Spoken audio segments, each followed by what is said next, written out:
Welcome back, Days of Our Lives fans, because this Wednesday in Salem, secrets will surface, alliances will shift, and one shocking memory might just blow a case wide open. April 9th brings a wave of suspense, and if you think you've seen everything, think again.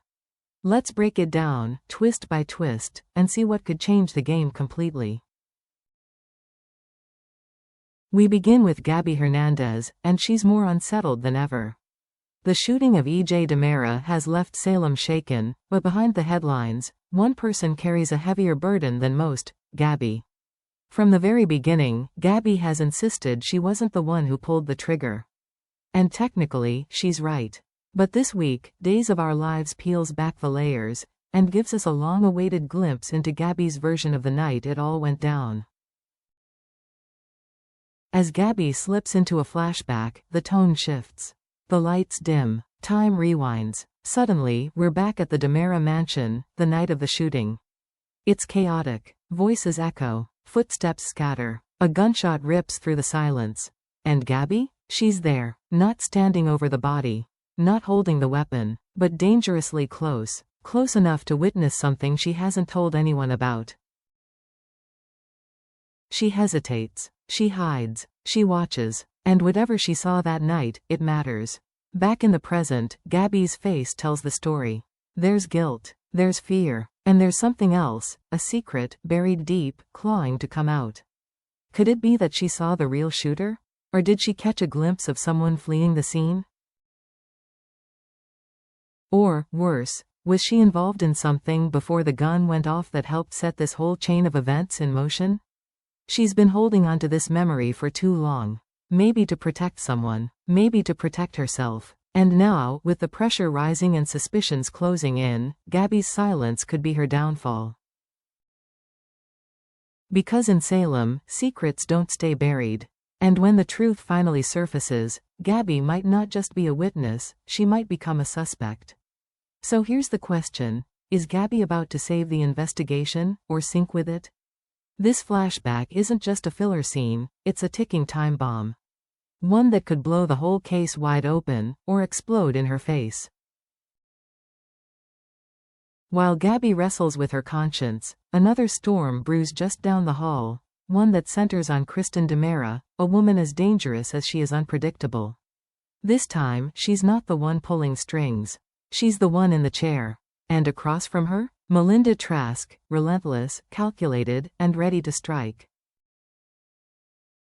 Melinda isn't wasting time. She's done with formalities. She knows Kristen doesn't respond to soft pressure, she responds to force. And this interrogation is anything but gentle. From the moment Kristen walks in, you can feel the tension in the air. She tries to stay composed, chin up, voice steady, but there's something tight in her jaw. She knows what's coming. And Melinda delivers it like a dagger to the chest. Did you shoot your own brother? No warm-up. No dancing around. Just straight to the kill shot. For a split second, Kristen's mask cracks. Her eyes widen, just barely. Her lips part, then purse. She regains control, but the damage is done. Melinda saw the flicker of panic. Is Kristen guilty? Or did Melinda just hit a nerve tied to something else entirely? The thing about Kristen is, she never gives a straight answer unless it serves her. She won't confess, but she will manipulate. She'll twist timelines, spin motives, and shift suspicion with surgical precision.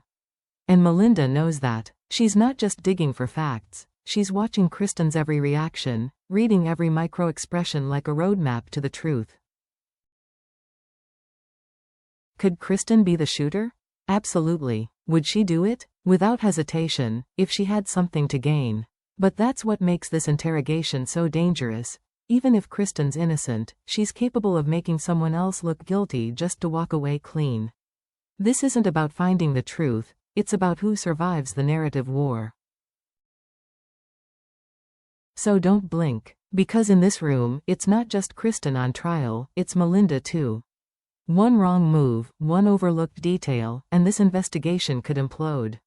And if Kristen senses a weak spot in Melinda's strategy, she'll exploit it without mercy. Get ready. This isn't just questioning, this is a chess match between two predators. And only one will walk out with control of the story. Not all the drama in Salem involves bullets and blood.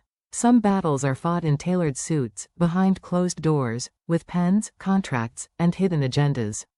Xander Kyriakis has been watching from the sidelines for too long. But now? He's ready to move. The DiMera family is in shambles. Their leadership is fractured. Their company, DiMera Enterprises, is vulnerable. And Xander sees opportunity in the chaos. He doesn't move alone. Enter Philip Kyriakis. Ambitious, calculated, ruthless when necessary. Together, they form an alliance that's as volatile as it is strategic.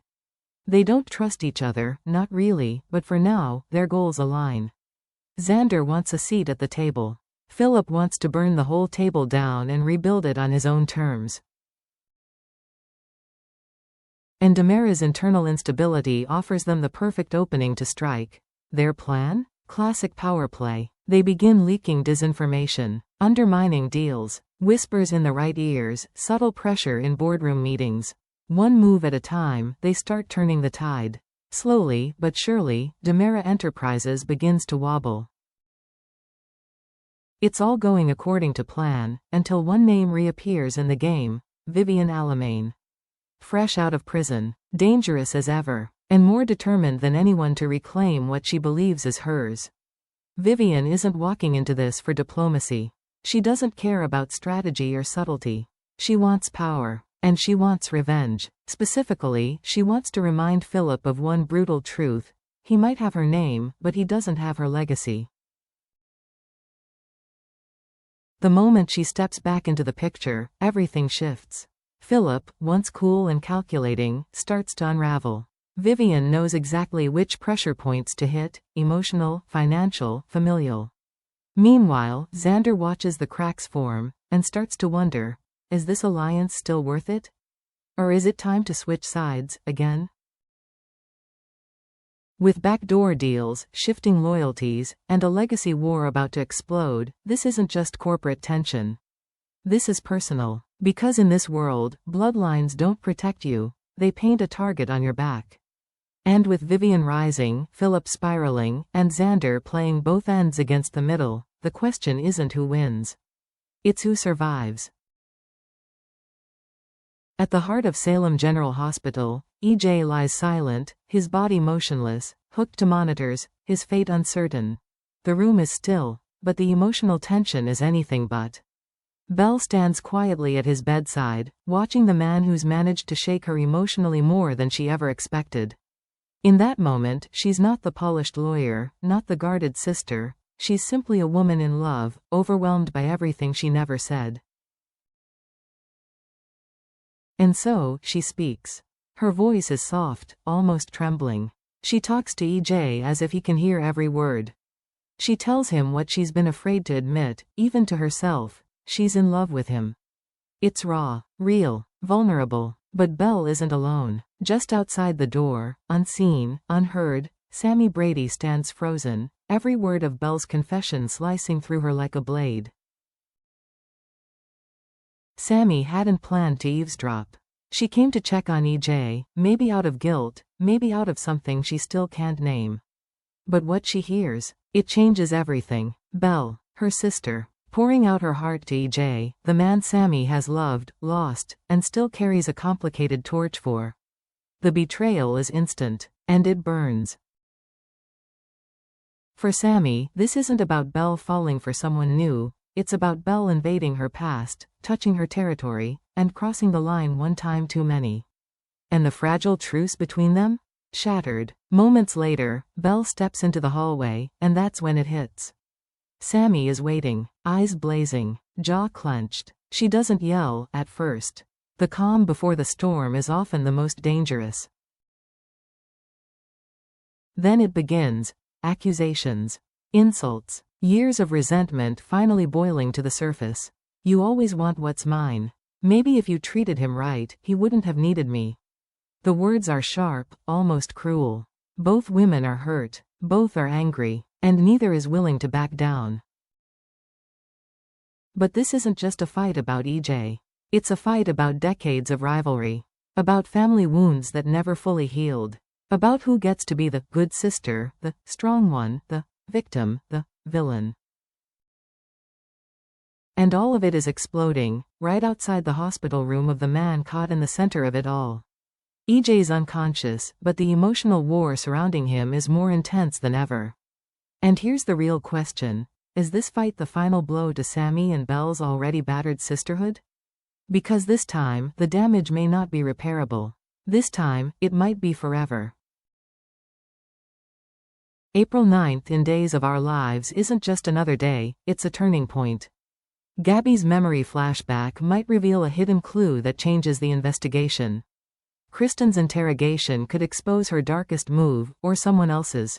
Xander and Philip's ruthless strategy may shake DiMera Enterprises to its core. And Sammy's discovery of Belle's feelings will ignite another war between sisters, right in the middle of a family already torn apart. Every storyline is packed with risk, emotion, and consequences that ripple through Salem. And for us viewers, it's the kind of drama we live for. Which reveal are you waiting for most? Is Gabby hiding something dangerous?